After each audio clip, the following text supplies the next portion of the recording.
Well, good morning, everybody. I thought I would spend 2 minutes of my 5 just doing a quick skate through what the Commonwealth Government's been doing over the last 12 months or so, and how that sort of plays back into Commonwealth-state relations and what that means for the community housing sector. So, and I think maybe the best place for me to start is just to remind you what was in the federal budget early this year in May. So there was a couple of things. There was some stuff around allowing people to use their superannuation fund savings for home deposit, because bridging that deposit gap was seen as a particularly problematic issue. There was some legislation around a new managed investment fund to try and create a new asset class to invest in affordable housing. We're talking affordable here, not social. There was about $1 billion to set up a grandly named National Housing Finance and Investment Corporation, which is going to do a couple of things. It's going to have about $1 billion worth of loans and grants and equity funding for development projects, property development projects, either channeled through state government to local government or potentially to community housing. It will also house the bond aggregator, which is going to facilitate community housing organisations borrowing at cheaper prices and on longer terms than they can get from the banks. And some of you have been involved in some of the consultations that Treasury has had over the last month or two around some of those issues. There were a few other bits and pieces in the package as well, which perhaps in the same vein as the Homes for Victorians probably won't make a lot of difference, but they signal some important shifts in government's thinking. And they include things like registers of Commonwealth land to be made available for housing developments where appropriate and so on. And of course there's that big development down at Maribyrnong, old defence land, which is going to be turned over for several thousand dwellings at some point in the future.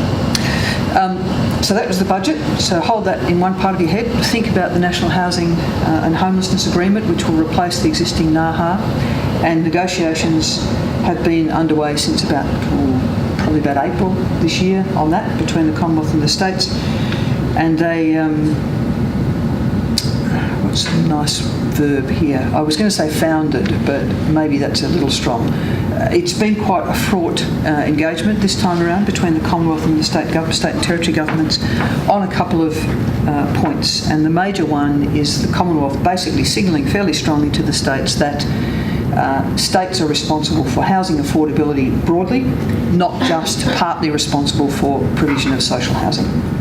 Right. Now that's been the point of major issue, and that ties back into this discussion about planning and zoning reforms and what the social and affordable housing dividend from property development more broadly might be. So that's a quick skate through. There were a couple of other things that are worth holding in another part of your head, and that is the budget flagged $70 billion worth of expenditure on transport and related infrastructure over the next decade. Now, every time there's a new road built or a new train line between Melbourne and Brisbane, it opens up other areas for development and for property development and for people to live. And for those of you that are inclined to start late at night and watch replays of Senate estimates hearings, you might have seen the Secretary to... Well, some people apparently do. Well, I'll give you the short version. The short version is, if you had listened to what the Secretary to the Treasury has been saying about housing affordability, particularly in Sydney, he's been saying, when you look at it, Sydney's attracting a whole lot of people from overseas, but it's losing a whole lot of people to regional New South Wales and to interstate, because they're looking at the housing market and saying, this doesn't make sense to me. I'm going to trade off my job opportunity in Sydney with housing affordability and lifestyle issues and move somewhere else. So that question about the pattern of Australia's regional development is certainly in the front of the Treasury's mind at the moment. The other couple of things that are worth thinking about are the city deals, which so far there's only been a handful. There's a big one coming up in Western Sydney, mainly around the airport. But there's one in Townsville, there's one in Launceston, and I can't remember where the other one is. There's one more. None for us. None for us yet. But the Commonwealth has signalled to the states that they're more than open to provide funding for city deals when the state government is prepared to stump up and come up with development proposals, mainly in regional areas, which will both improve infrastructure, development, economic growth and housing. Okay, so a lot of the action around this stuff, which was going to impact on community housing over the next little while, how am I going for time, Leslie?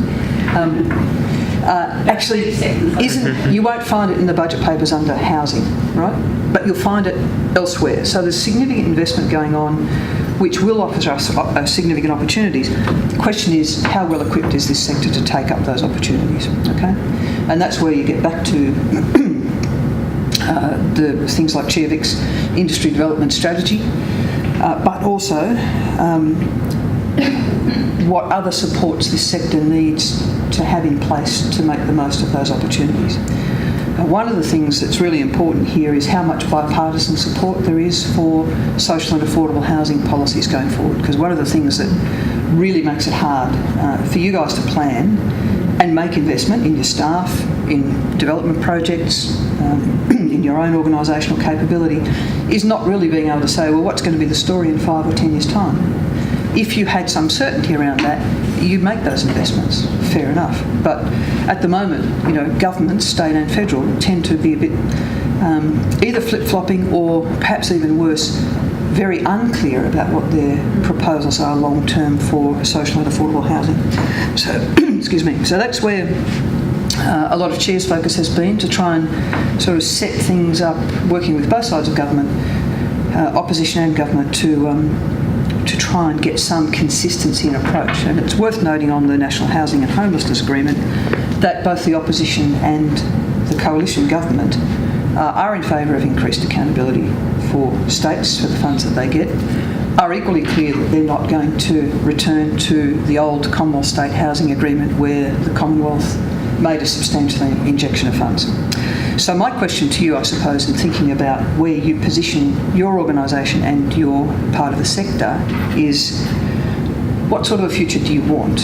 And how is your relationship with government likely to change, given that government has already signalled that it's not going to fund social and affordable housing to the same degree that it might have done in the past, and it certainly won't meet all of that shortfall which we've so well documented in the papers in front of us today. But that's probably enough for me, I think, at this point. I wasn't really leaving. Because my 5 minutes is up. Yeah.